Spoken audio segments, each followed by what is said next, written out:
Hello students, welcome to unique classes of right way. आज बच्चे अपने इस क्लास में हम लोग स्टार्ट करने वाले हैं एमएमई 1 पेपर। एमएमई 1 पेपर बोले तो मैथमेटिकल मेथड्स फॉर इकोनॉमिक्स।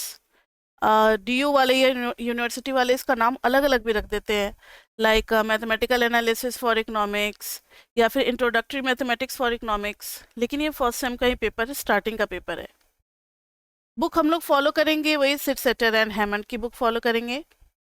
और फर्स्ट सेम में, और आप एक मेरा जो वीडियो है हाउ टू स्टडी एमएमई 1 वो ज़रूर देख लेना। उसमें मैंने सिलेबस, कोर्सेज, कैसे पढ़ना है, क्या पढ़ना है, ये सब बताया हुआ है। लेकिन आज हमारी फर्स्ट क्लास है तो कुछ गाइडलाइंस हम आपको दे देते हैं कि आपको क्लास में कैसे पढ़ना है। ऑनलाइन मीटिंग तो आप ज्वाइन कर ही लोगे, आपको लिंक मिल जाएगा। आप लाइव अगर क्लास लेते हो मेरे साथ डेली, तो आप बीच बीच में आपका जहाँ जहाँ डाउट आएगा आप अपना अनम्यूट करके डाउट भी मेरे से पूछ सकते हो। उसके बाद से क्लास के बाद डेली आपकी डाउट सेशन होगी। अभी स्टार्टिंग है तो अभी इतना कुछ पढ़ाया नहीं है, तो फर्स्ट वीक में ऐसा कोई डाउट सेशन निकलता नहीं है। लेकिन अगर डाउट होता है तो बच्चे मेरे से डाउट पूछते हैं, वो आपको बता दिया जाएगा हाउ टू स्टडी एमएमई 1 वाले वीडियो में कि कैसे डाउट पूछना है। अभी है कि हम पढ़ाई कैसे शुरू करें। तो एक मोटी सी नोटबुक आपको लेनी है, 500 या 600 पेजेस वाली स्पाइरल, और सब कुछ एक ही नोटबुक में होगा। No fair no rough work, सारा कुछ एक ही जगह होगा। एक ही जगह रखने का मतलब ये है कि यही एमएमई 1 आपका फर्स्ट सेमेस्टर, थर्ड सेमेस्टर और पूरे इकोनॉमिक्स ऑनर्स, एमए इकोनॉमिक्स हर जगह काम आने वाला है।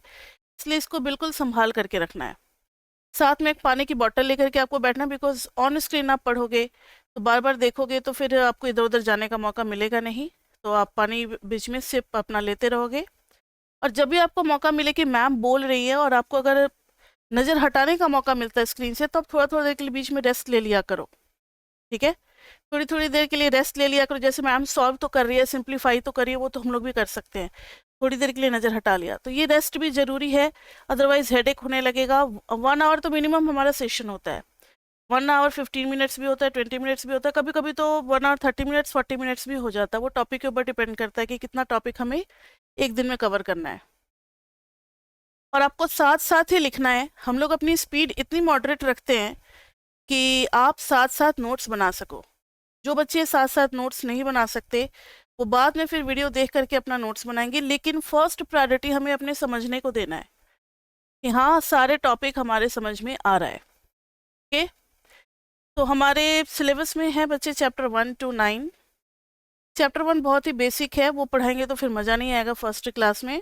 इसलिए हम लोग स्टार्ट करते हैं चैप्टर 2 से। किससे स्टार्ट करते हैं? चैप्टर 2 से। And chapter 2 is about functions and their graphs. Functions and their graphs.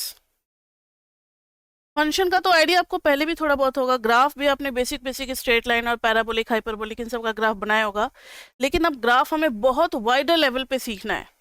और एमएमई का पेपर इस तरीके से डिजाइन किया गया है, नाम ही इसका क्या है, mathematical methods for economics. Economics में जिस जिस मैथमेटिक्स की ज़रूरत है, ज़्यादातर कैलकुलस, थोड़ा बहुत अलजेब्रा और ग्राफ, इन तीनों का मिक्स करके एक सिलेबस डिज़ाइन किया गया है, ताकि हम इकोनॉमिक्स के जितने भी टॉपिक्स होते हैं, जितने भी डेरिवेशंस होते हैं, जितने भी रिजल्ट होते हैं, वो सब हम लोग आसानी से समझ सकें।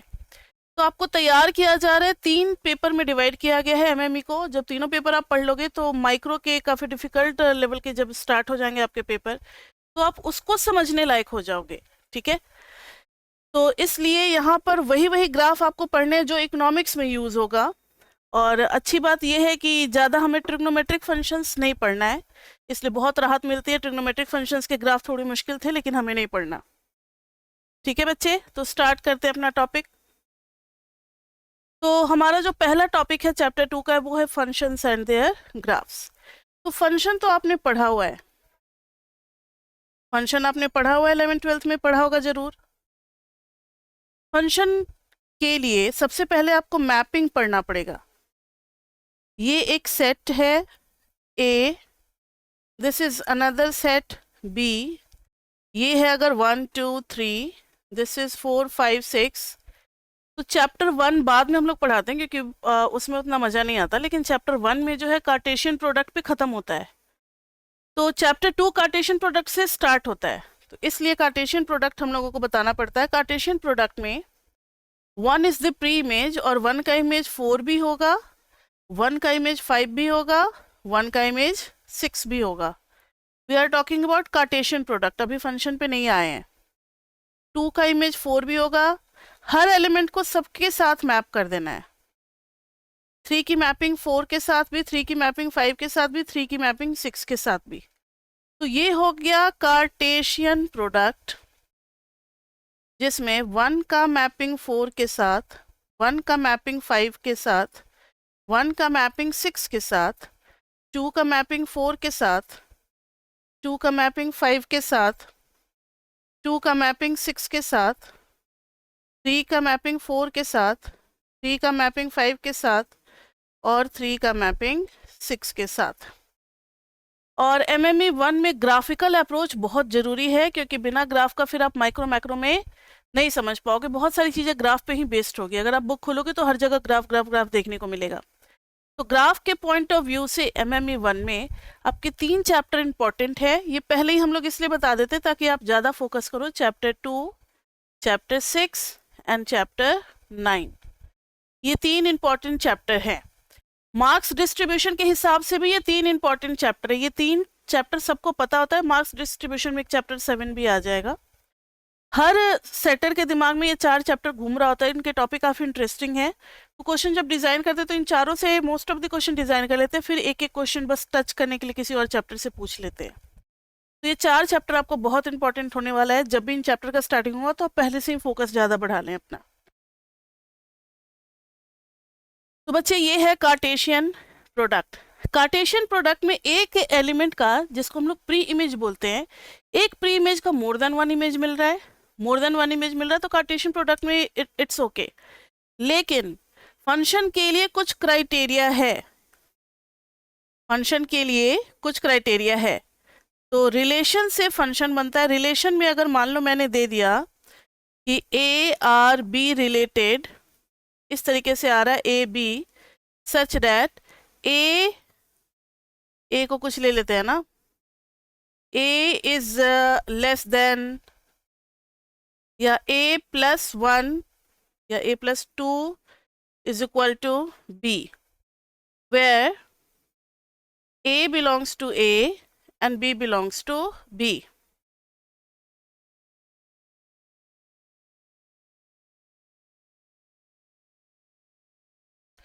ठीक है, तो ये हो गया हमारा रिलेशन। अब अगर इसी रिलेशन को उसी सेट पे देखना है, ए और बी पे देखना है, तो देखो तो किसकी किसकी मैपिंग होगी। 1 2 3 4 5 6। देखो ए में अगर हम 2 ऐड कर देंगे तो बी हो जाना चाहिए। 1 में 2 ऐड करेंगे तो 3 हो जाएगा। There is no 3 at all, तो 1 खाली रह गया। 2 में अगर 2 ऐड करेंगे तो 2 की मैपिंग हो गई, 3 की मैपिंग हो गई। तो इट इज अ रिलेशन। मतलब रिलेशन में कोई लेफ्ट हैंड साइड से खाली भी रह सकता है, राइट हैंड साइड से भी खाली रह सकता है, एक नंबर 2 नंबर से भी एसोसिएटेड हो सकता है। अगर लेस देन का होता तब तो पहले वाला चलता।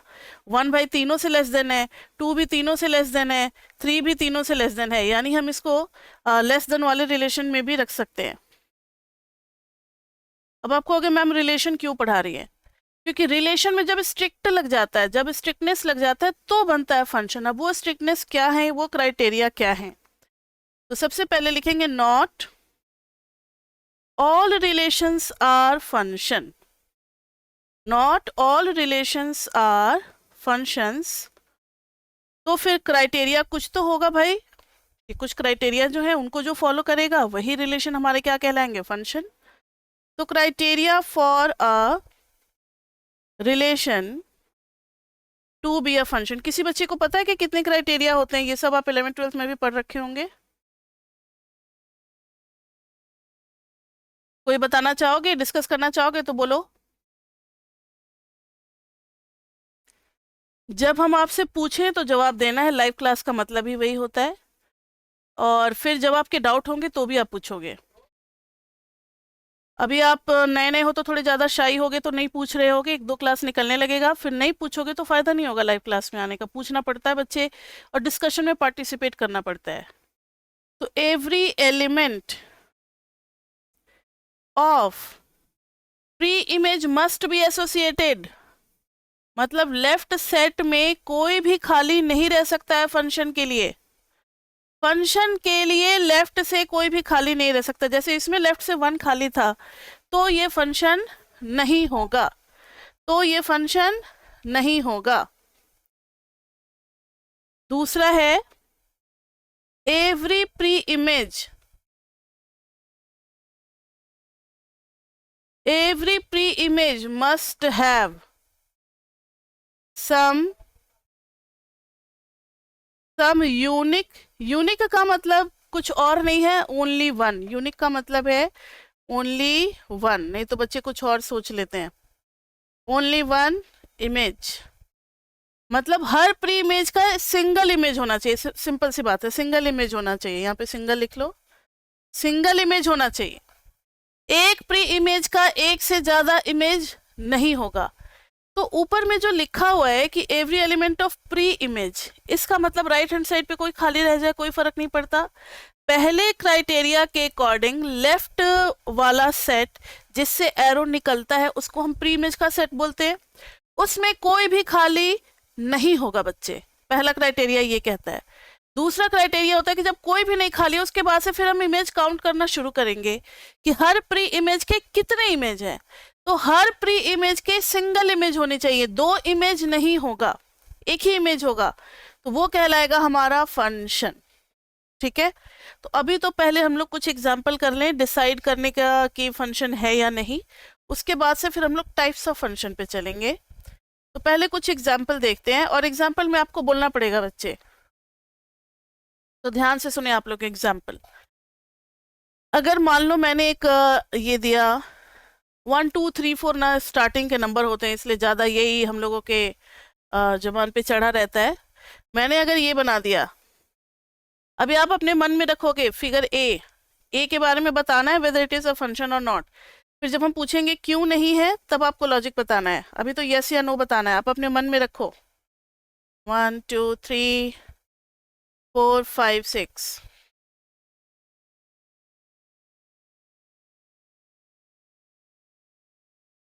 ये हो गया बी फिगर।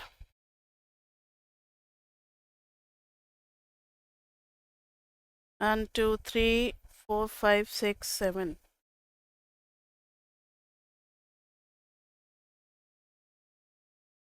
सी फिगर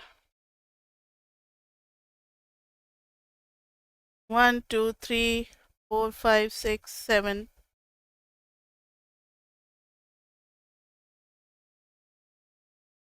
डी फिगर। चारों फिगर देख लिया आप लोगों ने। अब सबको जवाब देना है बारी बारी से अपने नाम के साथ कि ए पार्ट जो है वो बताओ फंक्शन होगा या नहीं होगा। अपना नाम बोलोगे, जैसे मेरा नाम है खुशबू। खुशबू नो, आंसर इज नो। ठीक है, ऐसे बोलना है। तो नो मैम किसने बोला, आप अपना नाम बताओ। हाँ, समीर। बाकी बच्चे ए पार्ट क्या होगा, फंक्शन होगा या नहीं होगा। नो। किसी का यस आंसर है, ये होगा इसका आंसर नो। बिल्कुल सही है बच्चे। नो क्यों होगा, क्योंकि इधर में 3 एक खाली रह गया। इसका लॉजिक भी आप लोग आपको लिखना पड़ेगा अगर ऐसा कुछ क्वेश्चन आ जाता है। इतना सिंपल वे में तो नहीं पूछेगा, कुछ लैंग्वेज वाले क्वेश्चन होंगे और उसका आपको इस तरीके से बनाना पड़ेगा, फिर आप डिसीजन ले पाओगे। तो यहाँ पर लिखोगे 3 हैज नो इमेज, तो पहला क्राइटेरिया ही फेल कर गया, इसलिए फंक्शन नहीं हुआ। अब बी पार्ट में जवाब दो, यस या नो।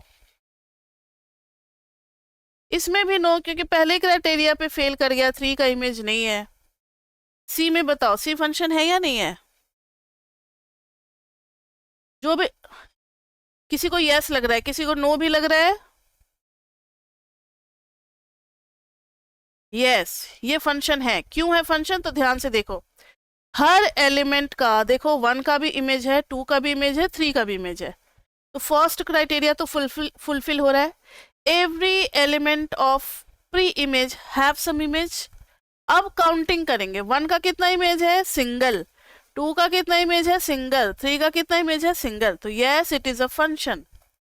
और जब फंक्शन होगा तो डोमेन क्या होता है बताओ, सेट ऑफ प्री इमेजेस। तो डोमेन मतलब सेट ऑफ प्री इमेजेस। तो डोमेन में आप लिखोगे 1, सेट को हम कैसे लिखते हैं, कर्ली ब्रेसेस के अंदर लिखते हैं ना, कोई और ब्रैकेट अपनी मर्जी से मत लगा देना। उसके बाद से डोमेन के बाद आता है को डोमेन वर्ड। को डोमेन किसी को याद है? को डोमेन इज द सेट जिसमें हम रेंज ढूंढ रहे होते हैं, यानी को डोमेन में ये सब आ जाएगा, 4, 5, 6, 7 तक भी आएगा। तो को डोमेन में 4, 5, 6, 7 सारे आ गए। फिर एक टर्म आता था रेंज। रेंज में खाली वही एलिमेंट आएंगे जो इमेज बन पाए हैं, यानी 7 को छोड़ देना है, 4, 5, 6 हो जाएगा हमारा इमेज, 4, 5, 6 हो जाएगा हमारा इमेज। ठीक है, तो ये हो गया हमारा डोमेन, को डोमेन, रेंज। ये सब आप थोड़ा थोड़ा पहले भी पढ़ चुके हो। मेन जो है इसका कुछ क्वेश्चन है और उसका ग्राफ पोर्शन बहुत इंपॉर्टेंट है चैप्टर 2 का, लेकिन स्टार्ट यहाँ से होता है इसलिए हमें यहीं से करना है। तो अगर फंक्शन होगा तो उसका डोमेन, को डोमेन और रेंज तीनों हमें पहचानना होगा, तो वो हमने लिख दिया है। डी पार्ट के बारे में आपने सोच लिया है? देखो डी पार्ट में भी यस आया है आंसर, लेकिन कई बच्चे तो कहते हैं कि इसका यूनिक इमेज नहीं है। तो यहाँ देखो, सबसे पहले हम लोग ये देखेंगे कि 1, 2, 3 तीनों का इमेज है भाई, तीनों से एरो निकला हुआ है। जो बच्चे भी लेट से ज्वाइन कर रहे हैं, यही वीडियो सेम आज ही ये अपडेट होगा, यूट्यूब पे जाएगा, आप वहां से देख सकते हो। तो जो भी आपका मिस हुआ है शुरुआत का 5-10 मिनट जो भी मिस हुआ है आप वहां से देख लोगे, और जैसे ही आएगा आप समझ जाओगे कि इसके आगे तो मैंने किया हुआ है। अगर जो बच्चे आज नहीं ज्वाइन कर पाए हैं आपके कोई भी फ्रेंड्स, तो आप उनको भी बता सकते हो, यूट्यूब पे ये लेक्चर आज ही अपलोड होगा। जिस दिन हम लोग लेक्चर बनाते हैं उसी दिन अपलोड करते हैं, लेट नहीं होता, क्योंकि कई बच्चे रिकॉर्डेड ले रखे हैं ना, तो वो रिकॉर्डेड क्लास का वेट कर रहे होते हैं। तो ये आज अपलोड हो जाएगा। नाउ सी, डी में भी यस आंसर आ रहा है, ये फंक्शन है। तो पहला क्राइटेरिया जो फंक्शन के लिए है वो ये है कि every element of the domain set must be associated. ठीक है, अब इधर देखो कितना इमेज है, 1 का कितना इमेज है, 1 है, 2 का कितना इमेज है, 1 है, 3 का कितना इमेज है, 1 है। तो ये फंक्शन हो गया। अब जब फंक्शन हो गया तो इसका डोमेन क्या होगा? डोमेन होगा 1, 2, 3। को डोमेन क्या होगा? हाँ जी, 4, 5, 6, 7 भी आएगा। और फिर रेंज में क्या आएगा? Only 5 and 6। अब एक और लास्ट एग्जांपल फंक्शन के डिसाइड पे, उसके बाद से हम लोग टाइप ऑफ फंक्शन पे चलेंगे। ये वाला देख लो, एक 1, 2, 3, 4, 5, 6, 7।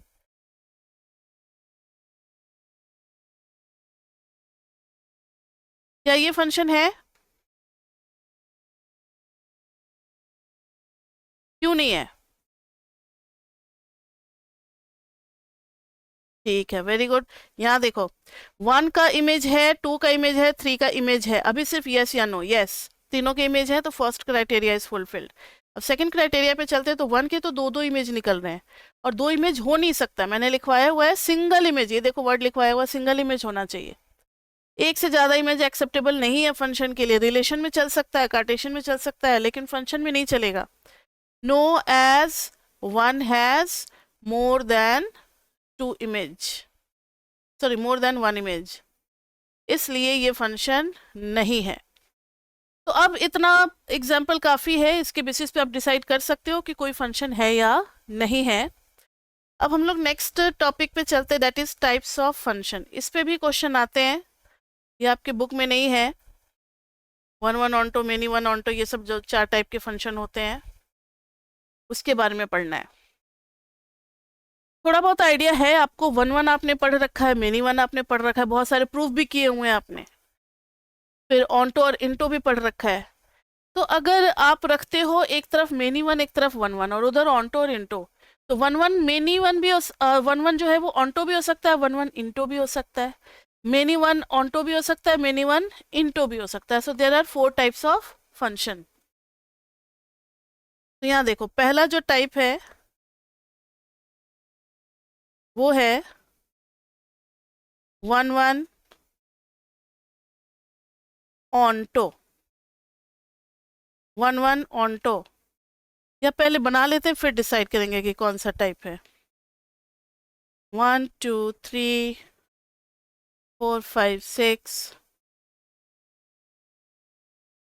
आप लोग अपने मन में सोच के रखो, जिनको भी याद है 11th 12th का, नहीं याद है तो हम लोग करेंगे ही क्लास में।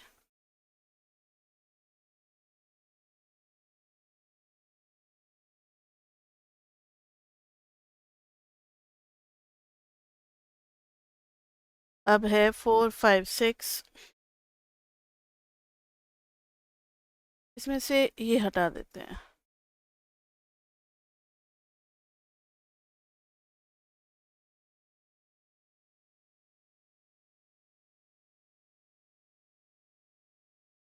ये हो गया।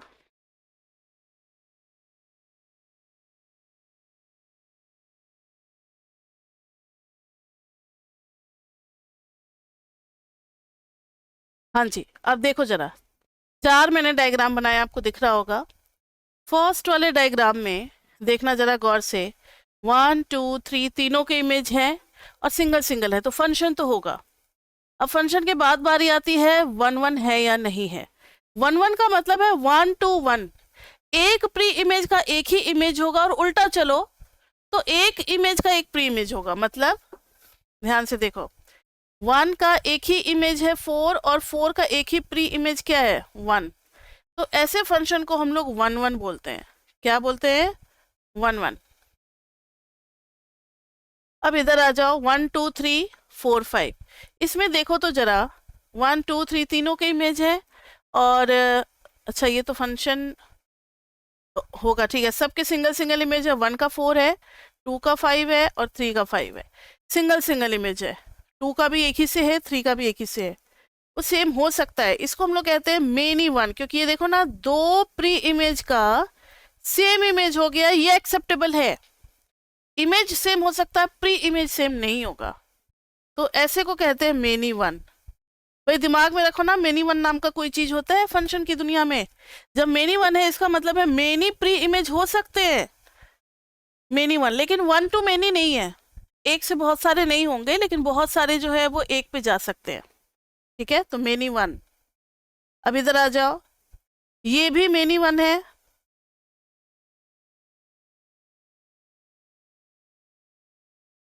ये भी मेनी वन है। अच्छा, 3 3 मेनी वन हो गए, इसको रुक जाओ, इसको चेंज कर देते हैं।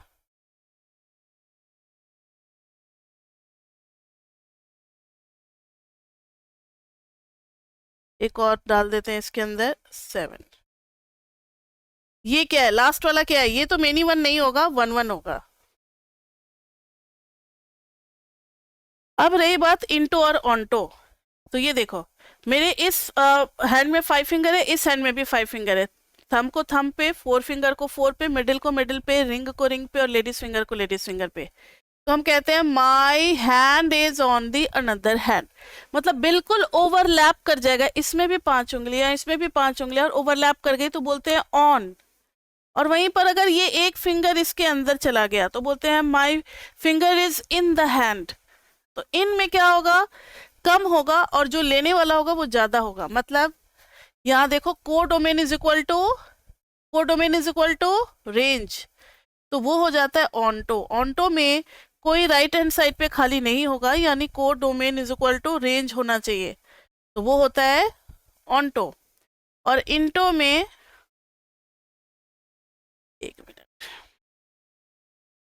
इंटो में कोडोमेन बड़ा होगा, रेंज छोटा होगा। कुछ खाली अगर रह गया तो कोडोमेन बड़ा हो जाएगा ना, तो range is subset of codomain, इसको हटा दो, इज इक्वल टू को, तो प्योर सबसेट होगा, तो वो हो जाएगा हमारा इंटो। अब इधर देखो, यहाँ पे मुझे बताओ, फर्स्ट वाले में कोडोमेन में भी 4 5 6 और रेंज में भी 4 5 6, तो ये कौन सा हो जाएगा? ऑन्टो। सेकेंड वाले में बताओ, मेनी वन क्या होगा, ऑन्टो या इंटो? इंटो। क्यों इंटो होगा? क्योंकि कोर डोमेन में आ जाएगा 4 5 6 और रेंज में खाली आएगा 4 और 5, तो इंटो हो गया। जहां कोर डोमेन और रेंज मैच नहीं करेगा वो इंटो हो जाएगा, जहां मैच कर जाएगा वो ऑन्टो हो जाएगा। अब थर्ड वाले में बताओ, मेनी वन क्या लिखेंगे? ऑन्टो, क्योंकि को, हाँ जी, कोर डोमेन में भी 4 5, रेंज में भी 4 5, और इसमें क्या हो जाएगा, देखो ना, 7 एक खाली रह गया, 1 1 तो था, 1 1 इंटो 1 इंटो, तो बच्चे 1 इंटो, तो 4 टाइप के हो गए हमारे, इंटो हो गया क्योंकि 7 एक खाली रह गया। तो 4 टाइप के फंक्शन है, 1 onto, many one into, many one onto और 1 ऑनटो। सिंपल सी बात है, 1 के साथ एक बार इंटो लगा देना, एक बार ऑनटो लगा देना है, 2 हो गया। मेनी वन के साथ एक बार इंटो लगा देना, मेनी वन के साथ एक बार ऑनटो लगा देना है, हो गया। ठीक है, ये 4 टाइप के फंक्शन थे। अब आप कहोगे मैम ये सब क्यों पढ़ा रहे हो? एक चीज और इसमें बताना है, उसके बाद से क्वेश्चन देंगे जो आपके पेपर में आया हुआ है। मुझे ये बताना है कि किसका इनवर्स होगा, which type has inverse function। अब देखो ग्रीन से बना रहे हैं, सबका इनवर्स बनाने का कोशिश करते हैं। इसका इनवर्स बनाएंगे तो इसका जो रेंज था ना, ग्रीन क्यों नहीं सिलेक्ट हुआ, 4 5, इसका जो रेंज था 4 5 उल्टा कर दिया, 1 2 3। 4 किसका इमेज था, 1 का। अब इमेज को प्री इमेज से मैच करना है, 5 2 5 3, क्या ये फंक्शन होगा? तो इन्वर्स कर दे रहे हैं। अगर रेंज को डोमेन बना दे रहा है और डोमेन को रेंज बना देना, तो फंक्शन नहीं हो रहा है। क्यों? क्योंकि मेनी वन में मेनी टू वन तो है, जब उल्टा करोगे तो 1 to मेनी, और 1 to मेनी तो एग्जिस्ट ही नहीं करता है फंक्शन में, 1 to मेनी तो होता ही नहीं है फंक्शन। इसलिए many one onto has no inverse, इसका इनवर्स एग्जिस्ट नहीं करेगा। अब 1 इंटो में आ जाओ, 1 इंटो का जब इनवर्स बनाने की कोशिश करोगे तो 4 5 6 7, और इधर है 1 2 3। 4 को 1 से, 5 को 2 से, 6 को 3 से, क्या ये फंक्शन होगा? क्यों? क्योंकि एक जो है वो एलिमेंट क्या रह गया, खाली रह गया। तो जो इंटो फंक्शन होते हैं ना, उसका इन्वर्स एग्जिस्ट नहीं करते, क्योंकि इंटो हुआ ही है किसी ना किसी एलिमेंट के खाली रहने की वजह से, और जब रिवर्स करने की कोशिश करेंगे तो वो खाली एलिमेंट फंक्शन होने में डिस्टर्बेंस क्रिएट करेगा, वो उसको फंक्शन नहीं बनने देगा। वही सेम चीज यहाँ भी, ये 6 खाली है तो ये फंक्शन नहीं बनने देगा। इसका भी जब हम इन्वर्स बनाने की कोशिश करेंगे तो 1 2 3, 4 का 1, और किसका था 5 से 2, 5 से 3, तो ये भी फंक्शन नहीं होगा। लेकिन इसमें हो जाएगा बच्चे, देखना 4 5 6 1 2 3, तो 4 से 1, 5 से 2, 6 से 3, ये हो गया। तो इनवर्स सिर्फ एक ही केस में एग्जिस्ट किया, सिंगल केस में, यहां नहीं हुआ, यहां भी नहीं हुआ, यहां भी नहीं हुआ। और वो सिंगल केस क्या है, 1 1 ऑनटो, वो सिंगल केस है 1 1 ऑनटो। तो इस चीज को हम लोग लिख देंगे, हमें प्रूव करने की जरूरत नहीं है, हमारे दिमाग में बस सेट होना चाहिए। Only 1 1 onto has inverse. ये फिर से याद दिलाएंगे आपको, कहाँ, चैप्टर 7 में, जब इनवर्स फंक्शन थ्योरम चैप्टर 7 का लास्ट टॉपिक होता है। इनवर्स फंक्शन थ्योरम जब करेंगे तो उसमें ये चीज हमें देखना होता है कि फंक्शन 1 1 ऑनटो है या नहीं, वो चेक करना होता है, क्योंकि उसी का इनवर्स एग्जिस्ट करेगा। तो ऐसा नहीं है कि चैप्टर 2 में पढ़ाया जा रहा है तो चैप्टर 2 में ही क्वेश्चन आएगा, चैप्टर 2 में पढ़ाया जा रहा है तो चैप्टर 7 में भी क्वेश्चन पूछा जा सकता है। और ये आपके टीचर या आपके सीनियर ने बता दिया होगा कि बुक से स्ट्रेट वे क्वेश्चन नहीं आता है एमएमई में। स्टैट्स में तो चलो थोड़ा बहुत आ भी जाता है, अगर पिछले 5-10 साल का क्वेश्चन देख लिया और पढ़ लिए तो पास तो कर जाओगे। स्टैट्स में, मैथ्स में पास करना भी मुश्किल होता है बच्चों के लिए, क्योंकि कभी भी पेपर रिपीट नहीं होता है, क्वेश्चन भी बुक से नहीं होता है। ये जरूर वो क्लेम करते हैं कि कोई भी क्वेश्चन करने के लिए आपको एमएमई में जितना पढ़ाया गया उससे बाहर कोई भी लॉजिक नहीं यूज करना है, लेकिन किस चैप्टर को किसके साथ मिक्स करके क्वेश्चन दे देंगे ये नहीं पता है हमें। तो हमें इस तरीके से तैयार करना होता है कि हर चैप्टर का सिलेबस रटा हुआ होना चाहिए, कि चैप्टर 2 में पहले फंक्शन है, टाइप्स ऑफ फंक्शन है, उसके ऐसे डोमेन है, रेंज है, उसके ऐसे ग्राफ है, बेसिक ग्राफ है, शिफ्टिंग ऑफ कर्व्स है, लीनियर इक्वेशंस है, ये सब याद है। तो फिर आप डिसाइड कर पाओगे कि जो गिवन क्वेश्चन है वो चैप्टर 2 से बनेगा या चैप्टर 6 से बनेगा या चैप्टर 5 से बनेगा, क्योंकि सारे क्वेश्चन एक जैसे आपको लगेंगे। तो एमएमई जो है वो सिंगल टाइम पढ़ने की चीज नहीं है। पढ़ते वक्त आपको आसान जरूर लगेगा, क्योंकि हम लोग वही चीज पढ़ाएंगे जो कि लॉजिक आपके एग्जाम के लिए रिक्वायरमेंट होगा, लेकिन आपको मेनी टाइम पढ़ना है। मेनी टाइम किस लिए? क्योंकि हर टॉपिक रटा हुआ होना चाहिए, हर टॉपिक के पीछे का कॉन्सेप्ट रटा हुआ होना चाहिए, तभी आप एग्जाम में डिसाइड कर पाओगे कि इसमें मुझे चैप्टर 2 और 5 दोनों को मिक्स करके अप्लाई करना है, इस क्वेश्चन में 2 और 9 को मिक्स करके अप्लाई करना है। ये चीज आपको सोचना है। हाइब्रिड क्वेश्चन होंगे, कभी भी कोई सीधा सीधा क्वेश्चन चैप्टर 2 से खाली दे देंगे ऐसा बहुत कम चांस है, खाली चैप्टर 5 से एक क्वेश्चन दे देंगे ऐसा बहुत कम चांस है। ABCD लगा ही देते हैं और सारे चैप्टर को मिक्स कर ही देते हैं। तो इसलिए तैयारी आपको बहुत अच्छे से करनी है MME की। तो only one onto has inverse, तो ये चैप्टर 7 में भी दोबारा यूज होगा, वही मैंने बताया आपको। उसके बाद से है horizontal and vertical line test. उसके बाद से एक क्वेश्चन पूछेंगे हम आपसे। एक टॉपिक बहुत इंटरेस्टिंग स्टार्ट करने जा रहे हैं, हॉरिजॉन्टल। ये आपने नहीं पढ़ा है 11th-12th में, horizontal and vertical line test. ये क्या है horizontal and vertical line test? तो पहले हेडिंग देना vertical line test. Vertical line test किसी ग्राफ को चेक करने के लिए होता है whether it is a function और नॉट। मतलब अगर हमें ग्राफ दे दिया है और वो बोल रहे हैं कि ये ग्राफ किसी फंक्शन को रिप्रेजेंट करता है या नहीं, ये आप बताओ, तब फिर हमें यही यूज करना पड़ेगा वर्टिकल लाइन टेस्ट। और अगर कोई ग्राफ दे दिया और बोल रहे हैं कि इसका इन्वर्स एक फंक्शन होगा या नहीं ये बताओ, तो फिर हमें अप्लाई करना पड़ेगा हॉरिजॉन्टल लाइन टेस्ट। यानी वर्टिकल लाइन टेस्ट खुद फंक्शन के चेकिंग के लिए है और हॉरिजॉन्टल लाइन टेस्ट उसके इन्वर्स के लिए, ठीक है, उसके इन्वर्स के लिए। तो horizontal line test, vertical line test पहले स्टार्ट करना है। वर्टिकल लाइन टेस्ट, इसमें लैंग्वेज के लिए 2-3 लाइन अभी आप छोड़ देना, 2-3 लाइन, और ग्राफ अभी देखो, फिर वहां पे हम लोग फिलअप करेंगे। या लाइन बाद में भी लिख सकते हैं, कोई दिक्कत नहीं है, अपना समझ का चीज है। मान लो ये कोई ग्राफ है, फंक्शन ग्राफ है किसी भी रिलेशनशिप का, फंक्शन अभी है या नहीं ये डिसाइड नहीं हुआ है, और बोल रहे हैं कि ये फंक्शन होगा या नहीं होगा। ये वैसे किसका ग्राफ होता है, कुछ आइडिया है?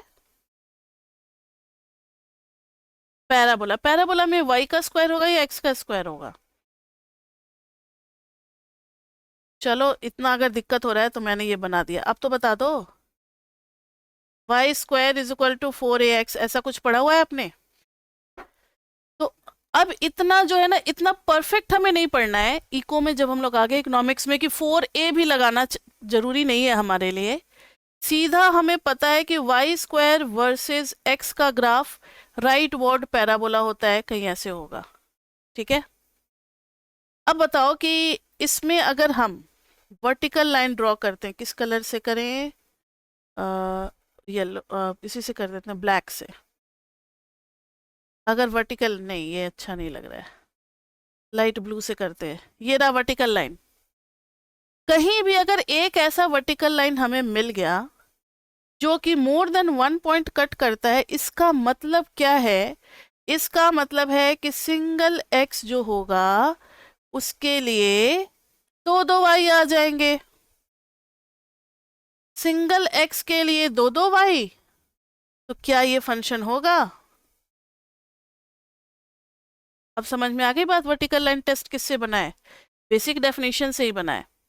अगर एक भी जगह, ऐसा नहीं है कि हर जगह मिलेगा, कोई बच्चा कहेगा कि मैम यहाँ पर तो सिंगल ही लाइन मिल रहा है तो ये हो जाना चाहिए, नहीं, होने के लिए हर जगह ट्रू होना चाहिए, नहीं होने के लिए एक ही चीज गलत है तो भी साबित कर सकते हैं कि ये चीज गलत है।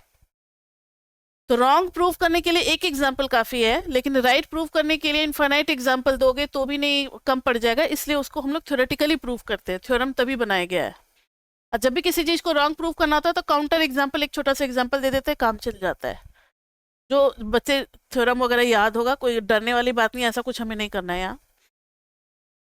तो ये x1 हो गया, x1 के 2 y आ गए, तो फिर ये फंक्शन नहीं रिप्रेजेंट करेगा। तो इसी चीज को हम लोग लैंग्वेज में लिखने वाले हैं कि if any vertical line cuts the graph at more than 1 point. अब सिर्फ 2 ही पॉइंट नहीं होता है, ऐसे भी तो ग्राफ हो सकता है।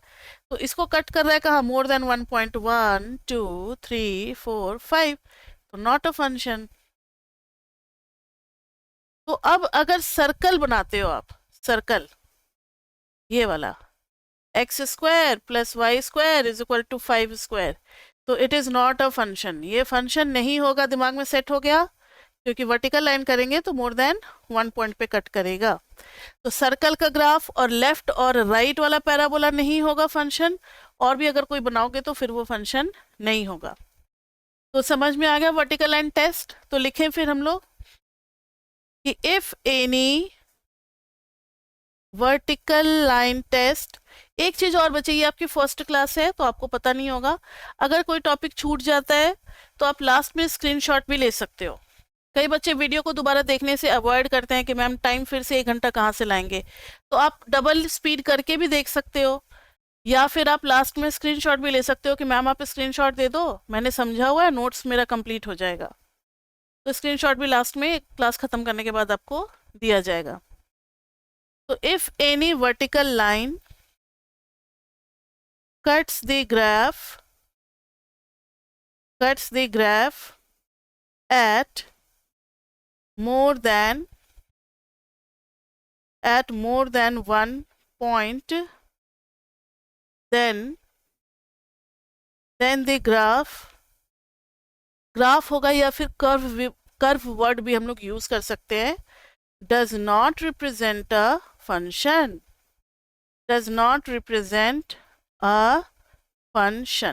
यही है पूरा किसके बारे में, वर्टिकल लाइन टेस्ट के बारे में। क्लियर बच्चे? किसी को कोई डाउट वर्टिकल लाइन टेस्ट में? डाउट है तो अभी पूछ लो।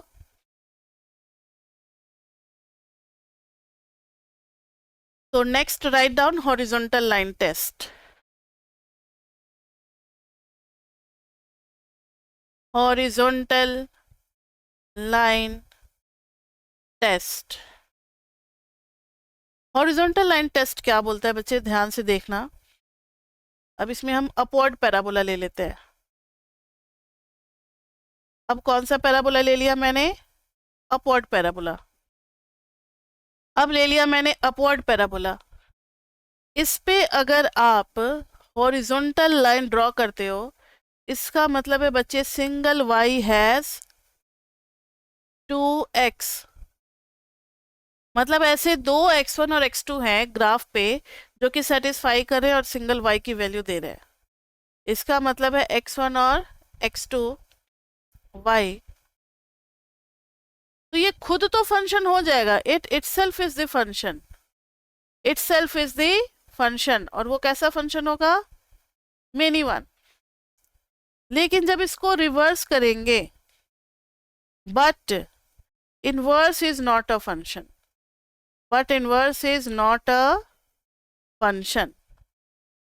इनवर्स फंक्शन नहीं होगा, क्योंकि जब आप उल्टा करोगे, उल्टा में बच्चे देखो ना, y से फिर दो x1 x2 निकलने लगेंगे, तो inverse is not a function, inverse is not a function. तो यही है हॉरिजॉन्टल लाइन टेस्ट। तो हॉरिजॉन्टल लाइन टेस्ट में अगर कोई हॉरिजॉन्टल लाइन, यानी सर्कल जो बनाया था उसमें हॉरिजॉन्टल लाइन टेस्ट भी करता है, अप्लाई होता है, तो वो खुद भी फंक्शन नहीं है, उसका इनवर्स भी फंक्शन नहीं है। ठीक है, लेकिन अभी बता रहे हैं, लेकिन ऐसा जो हमने पैराबोला पढ़ा था, ये खुद तो फंक्शन नहीं है, लेकिन इसका इनवर्स फंक्शन होगा, क्योंकि हॉरिजॉन्टल लाइन सिर्फ एक ही जगह कट कर रहा है ग्राफ को, इनवर्स तो फंक्शन होगा। तो अब इसका स्टेटमेंट लिखते हैं, if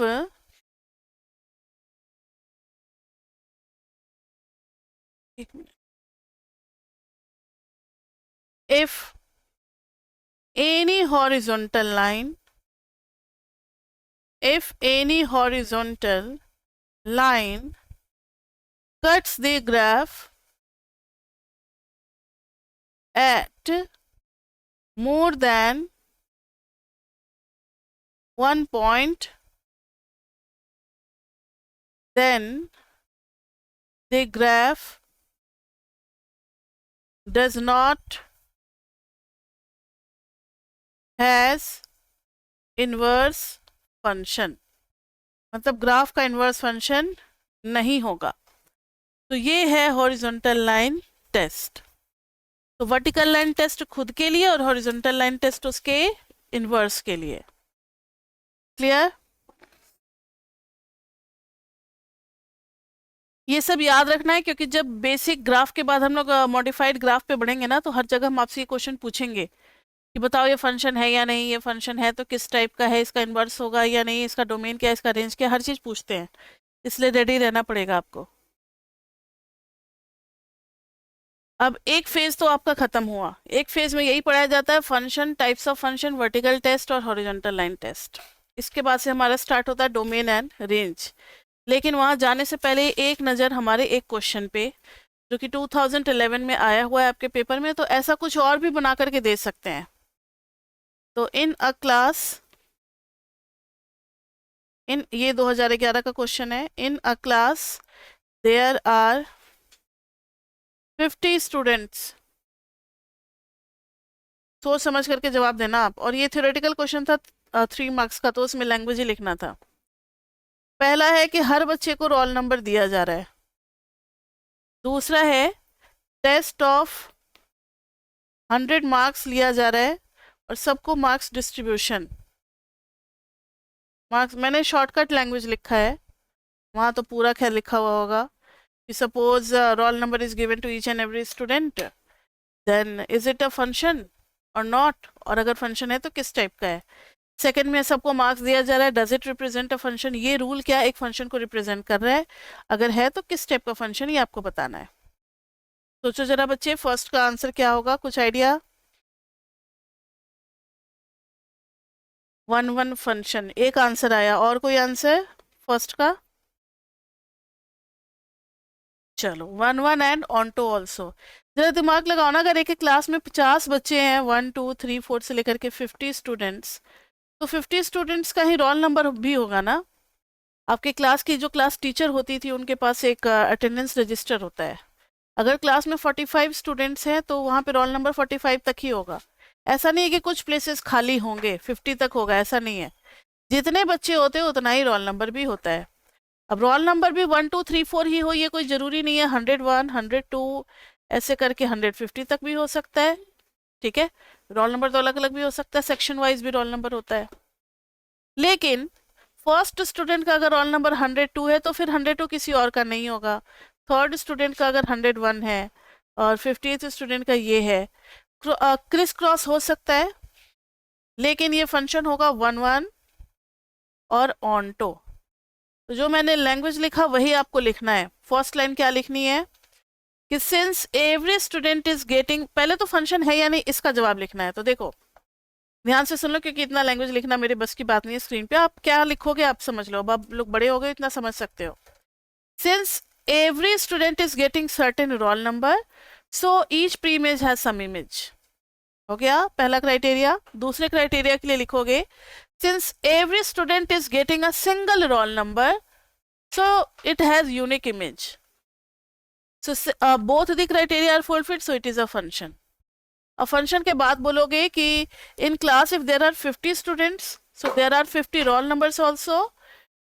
50 roll numbers, each and every roll number is assigned to some student, and each student is getting a single roll number. So it is 1 1 and onto. No roll number will be empty. सारे roll number दिए जा चुके होंगे तभी वो आया है list में, इसलिए बनेगा ये 1 1 ऑन्टो। अब दूसरा बच्चे, दूसरा आपको क्या लगता है मार्क्स दिया जा रहा है, 100 मार्क्स का पेपर हुआ है।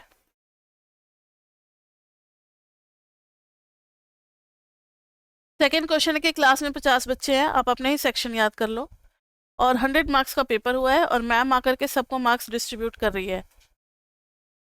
तो ध्यान से सुनो, अगर 50 बच्चे हैं तो मार्क्स डिस्ट्रीब्यूशन तो 0 1 2 3 4 से लेकर के 100 तक गया होगा। हो सकता है कि किसी बच्चे को 0 नहीं आया और किसी बच्चे को 100 भी नहीं आया, किसी को 40 आया, किसी को 50 आया, किसी को 80 आया। 80 2 3 बच्चों को आ गया। ठीक है, समझ में आ रही है बात मेरी? तो कुछ मार्क्स जो है वो किसी बच्चे के नहीं आए होंगे, यानी वो इमेज नहीं बन पाए। तो सबसे पहले तो ये फंक्शन है या नहीं आपको बताना है। तो लिखेंगे all the 50 students are getting certain marks, क्योंकि सब पेपर में अपेयर हुए हैं तो सबको मार्क्स मिलेगा ही, and each student is getting a single marks, so it is a function.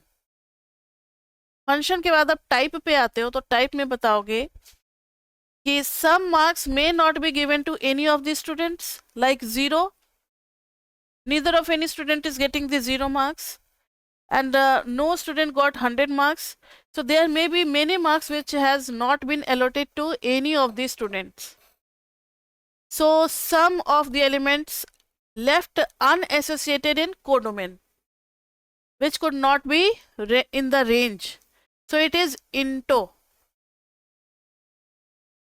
उसके बाद से some of the marks may be attend by more than one student. ऐसा होता है ना क्लास में, तुम्हारे भी 80 आए, तुम्हारे भी 80 आए, तुम्हारे भी 80 आए. ऐसा थोड़ी कि एक बच्चे को 80 दे दिया तो दूसरे बच्चे को 80 नहीं दे सकते.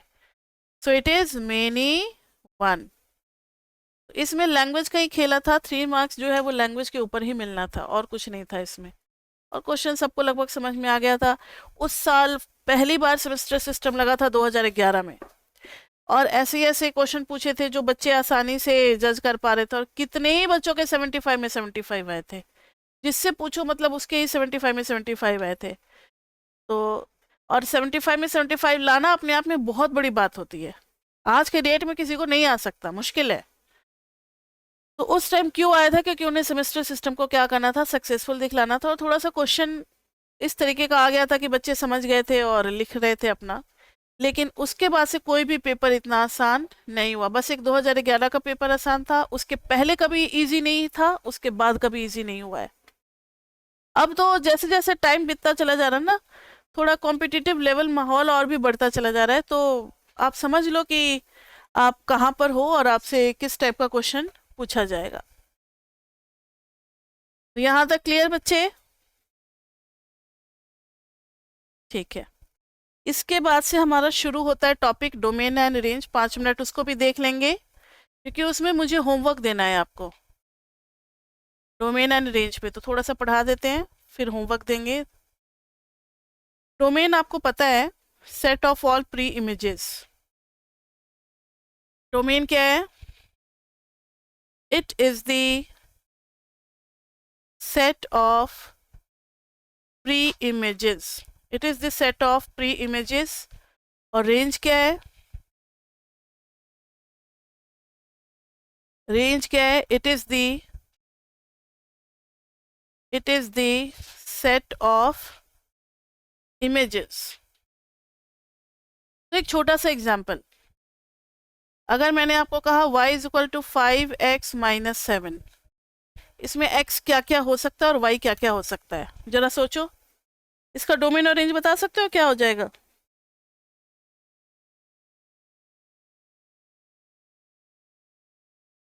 ठीक है. क्यों? क्योंकि हमें देखना है कि हम x की जगह क्या क्या नंबर ले सकते हैं. तो सीधा सा लॉजिक है कि we can multiply 5 with any of the number, any of the real number. कोई भी रियल नंबर ले लो, सारे एक्सेप्टेबल है. सब में 5 से मल्टीप्लाई कर सकते हैं और सब में -7 भी कर सकते हैं. तो x पे कोई भी रेस्ट्रिक्शन नहीं लगा. So x belongs to real number. Hence domain is equal to real number, या फिर ऐसे भी लिख सकते हैं हम लोग -∞ टू इन्फिनिटी. ओपन ब्रैकेट में लिखते हैं बच्चे. -∞ और इन्फिनिटी को ओपन ब्रैकेट में लिखते हैं. क्यों ओपन ब्रैकेट में? क्योंकि ये दो ऐसे नंबर है जिनको कभी कोई अचीव नहीं कर सकता. तो ये सारे नंबर इसमें आ जाते हैं, ऑल रियल नंबर्स. ये हो गया डोमेन. रेंज क्या हो जाएगा बच्चे? आप सोचो. ठीक है, रेंज भी रियल नंबर हो जाएगा. आपके पास एक तरीका है कि रेंज निकालने के लिए आप क्या करोगे, इसका इन्वर्स फंक्शन टाइप का निकाल सकते हो. y is equal to 5x minus 7, मतलब x होता है डोमेन और y होता है रेंज. x के लिए सॉल्व कर दो ना, y प्लस 7/5. फिर देखो y की जगह पे क्या क्या आ सकता है, एनी वैल्यू. किसी में भी हम 7 ऐड कर सकते हैं और 5 से डिवाइड कर सकते हैं. सो range is again real number. तो ये तो हो गई जब बहुत ही सिंपल सा फंक्शन हो, तब डोमेन भी पूरा रियल नंबर हो जाता, रेंज भी पूरा रियल नंबर हो जाता. अगर स्क्वायर होता तो फिर कुछ और बात होती. जैसे अगर मैंने आपको ये दे दिया example, y is equal to 3x square plus 10. इसमें क्या बोलोगे कि x तो कुछ भी ले सकते हैं, किसी का भी स्क्वायर ले सकते हैं, चाहे वो नेचुरल नंबर हो. चैप्टर 1 में पढ़ाएंगे रियल नंबर के कितने पार्ट होते हैं.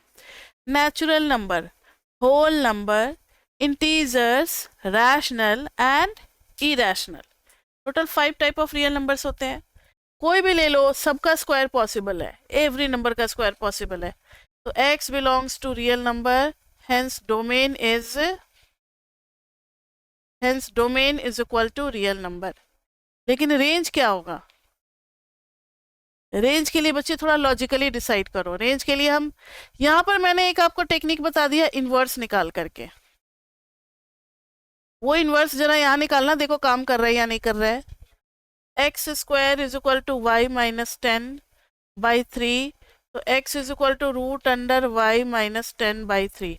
यहाँ डिसाइड करने में थोड़ा सा मुश्किल हो रहा है, लेकिन आपको पता है कि अंडर रूट फंक्शन के साथ क्या लगता है लॉजिक, रूट के अंदर में negative are not allowed, this must be greater than equal to 0, तो y must be greater than equal to 10। Range इसका आ गया क्या, बताओ बच्चे, 10 से ऊपर। समझ में आ रहा है कुछ जो मैंने अभी किया है? एक तो ये तरीका है, इन्वर्स वाले तरीके से भी आप बढ़ सकते हो, ये आपने 11th-12th में किया होगा। एक लॉजिकली भी बढ़ सकते हैं हम लोग। लॉजिकली बोले तो एक्स स्क्वायर कभी भी नेगेटिव नहीं होने वाला। यहां से स्टार्ट करते हैं अपना मैथमेटिकल स्टेटमेंट, दोनों साइड 3 मल्टीप्लाई करते हैं। और जब भी हम लोग कुछ ऐसा यूज करेंगे ना, तो आप घबराना मत, ये आपके दिमाग में पूरे तरीके से डाल देना मेरा काम है। हर क्लास में ये सारी चीजें चलती रहती है, मैथमेटिकल स्टेटमेंट बनाना, तो वो एक हैबिट डेवलप हो जाएगा आप लोगों का भी। बिल्कुल घबराने वाली बात नहीं कि मैम ये कैसे स्टार्ट कर रही हैं। X square is greater than equal to 0, 3 से दोनों साइड मल्टीप्लाई कर दो, तो 3 इंटू 0 क्या हो गया, 0 ही हो गया। उसके बाद से 3x स्क्वायर प्लस 10 तक जाना है। 3x square plus 10 greater than equal to 0 plus 10, which implies 3x square plus 10 is greater than equal to 10। ये y की वैल्यू थी, तो y is greater than equal to 10। तो हो गया, लॉजिकली भी हम लोगों ने डिसाइड कर लिया कि रेंज जो होगा वो पूरा 10 से लेकर के इन्फिनिटी तक होगा। क्लियर बच्चे? तो दोनों तरीके से आप कर सकते हो। कभी कभी इन्वर्स वाला काम नहीं करता, तो फिर हम लोग लॉजिकल वाले से बढ़ते हैं। और जब ये दोनों काम नहीं करेंगे, तो एक और मेथड है इंक्रीजिंग डिक्रीजिंग मैक्सिमा मिनिमा, जो कि हम लोग पढ़ेंगे चैप्टर 8 या 9 में। ठीक है, तो अभी चैप्टर 2 के जितने भी क्वेश्चन होंगे उसमें रेंज का थोड़ा कम ही क्वेश्चन पूछा गया है, तो इन दोनों टेक्निक में से किसी ना किसी से सॉल्व हो ही जाएंगे वो। तो ये तो हो गया बेसिक से डोमेन एंड रेंज। अब हम लोग देखते हैं कि कहाँ कहाँ डिस्टर्बेंस होने की बात है। जैसे ये देखो, रूट के अंदर में था तो ये पॉजिटिव होना चाहिए, ऐसे ही कोई 2 जगह पे है। रूल 1, अगर रूट अंडर कोई एफएक्स है तो is defined if f x is greater than equal to 0। मतलब नेगेटिव का अंडर रूट नहीं होता है, सिर्फ पॉजिटिव का ही अंडर रूट होता है। क्लियर? रूल 2, अगर fx बाई जी एक्स है, 2 ही जगह डोमेन में डिस्टर्बेंस आती है, इसलिए 2 ही रूल आपको बताए जाते हैं। Is defined if g x is not equal to 0। अब ये कहाँ से आ गया? तो आपको पता है कि समथिंग अपॉन 0 क्या हो जाता है, इन्फिनिटी, या फिर अनडिफाइंड हम लोग लिखते हैं, वो डिफाइंड ही नहीं होता है। इसलिए डिनोमिनेटर में 0 नहीं चलेगा, अंडर रूट में नेगेटिव नहीं चलेगा। बस 2 बातें आपको याद रखनी है। ठीक है, तो अब एक क्वेश्चन दे रहे हैं, इसको थोड़ा सा देखना है। जैसे y is equal to root under 4x plus 3, तो क्या करेंगे? सबसे पहले इसको वही लिखेंगे, as root under fx is defined only if fx is greater than equal to 0. So 4x plus 3 को भी greater than equal to 0 होना पड़ेगा, which implies 4x is greater than equal to minus 3, x is greater than equal to minus 3/4. So domain is -3/4 से लेकर के infinity तक, -3/4 से लेकर के इन्फिनिटी तक। अब बात आ रही है रेंज की, तो रेंज के लिए एक मुझे इंपॉर्टेंट लॉजिक आपको बताना है कि अगर आता है y इज इक्वल टू √25, तो हम लिखेंगे सिर्फ +5, y is equal to minus और फिर √25, तब हम लिखेंगे -5, और अगर आता है y² इज इक्वल टू 25, तो यहाँ पे बच्चे हम प्लस माइनस दोनों लेंगे। जब हमें अंडर रूट करना है ऐसी y की वैल्यू जिसका स्क्वायर 25 हो, तो उसमें पॉजिटिव नेगेटिव दोनों आंसर लिखेंगे। लेकिन अगर पहले से रूट लगा करके लिखा है तो only positive value will be accepted, ये आपको याद रखना है। और अगर पहले से रूट लगा करके लिखा हुआ और बाहर में माइनस दिया हुआ तो only negative value will be accepted. तो इस वाले क्वेश्चन में पहले से रूट लगा हुआ है, y² is equal to 4x + 3 तो नहीं बोला था ना, y is equal to √4x + 3 है, तो इसका रेंज क्या हो जाएगा, √4x + 3 is greater than equal to 0। So range के लिए काम कर रहे हैं, सो रेंज इज 0 to ∞। तो जब भी स्क्वायर रूट फंक्शन दिखेगा तो लीनियर में तो आप इसी तरीके से लिख दोगे। एक तो ये हो गया, उसके बाद से एक रेशियो वाला भी करवा देते हैं। मान लो कुछ ऐसे दे दिया f(x) is equal to x - 2 by x + 4। तो क्या ये सिंपल फंक्शन है? नहीं है। इसमें अंडर रूट है? नहीं है, लेकिन रेशियो तो है। रेशियो में फिर वही लैंग्वेज लिखोगे कि f(x) by gx is defined only if gx is not equal to 0, so x + 4 must not be equal to 0। बस इसी क्वेश्चन के साथ खत्म कर रहे हैं आज की क्लास, थोड़ा सा ध्यान दे लो। तो x is not equal to -4, यानी पूरे रियल नंबर में से एक -4 को निकाल फेंकना है, और जितने रियल नंबर बच गए all are acceptable for domain set. तो डोमेन सेट अब हम लिखेंगे कैसे? दो तरीके से लिख सकते हैं, पूरा रियल नंबर और माइनस ये। एक नंबर को माइनस करना हो तो भी हम एक सेट से सेट को ही डिफरेंस में ले सकते हैं। एक सेट से सेट ही माइनस होगा, इसलिए उसको सेट में लिखना जरूरी है, या फिर आप ऐसे भी लिख सकते हैं -∞ to ∞ और माइनस में -4, या फिर ऐसे भी लिख सकते हैं -∞ to -4 यूनियन -4 to +∞। ये हो गया हमारा क्या? डोमेन। रेंज के लिए तो कोई दिक्कत ही नहीं है। रेंज के लिए फिर आप इसको कर दोगे y is equal to x - 2 by x + 4। x के लिए सॉल्व करना है, तो x + 4 yx सॉल्व हो पाएगा। 4y is equal to x - 2, x के लिए सॉल्व करना है ना, तो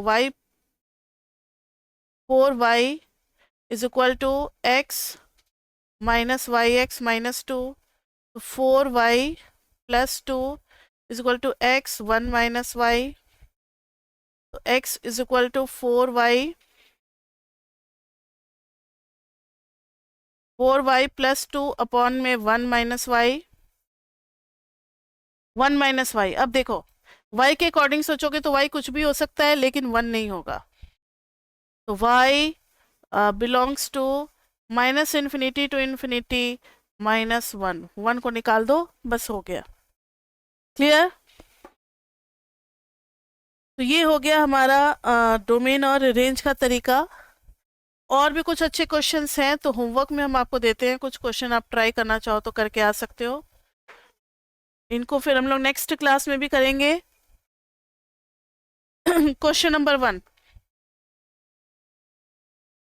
y is equal to √x - 1 upon x - 2 into x + 3। दूसरा है y is equal to x + 1 to the power half plus 1 by x - 1 to the power half. ठीक है, ये दो क्वेश्चन खाली कर लो तो लगभग लॉजिक कंप्लीट हो जाएंगे। उसके बाद से फिर हम लोग बेसिक ग्राफ्स पे भी बढ़ेंगे। और फिर एक होगा क्वेश्चन नंबर 3, ज्योमेट्रिक आर्गुमेंट या geometric comparison for x square versus x plus one का स्क्वायर और x cube versus x plus one का क्यूब। तो ये टोटल हम लोग 3 क्वेश्चन करेंगे नेक्स्ट क्लास में, और आप लोग अगर खुद से कर सकते हो तो बहुत बढ़िया, खुद से करके और फिर नेक्स्ट क्लास में आना है। ये क्लास अभी हमारी डेली चलेगी। तो आज के लिए इतना ही बच्चे। अगर आपको फुल कोर्स चाहिए तो डिस्क्रिप्शन में आपको नंबर दिख रहा है, आप वहाँ पे भी बात कर सकते हो। वैसे भी चैप्टर 2 में आपको आना है। तो ये हो गई हमारी फर्स्ट क्लास, और आप हमारा हाउ टू स्टडी MME 1 ये वीडियो जरूर देखना, उसमें सारी बातें मैंने अच्छे से समझाई हुई है। अभी तक के लिए इतना ही, फिर मिलते हैं हम लोग नेक्स्ट क्लास में। तब तक के लिए bye bye bye bye bye.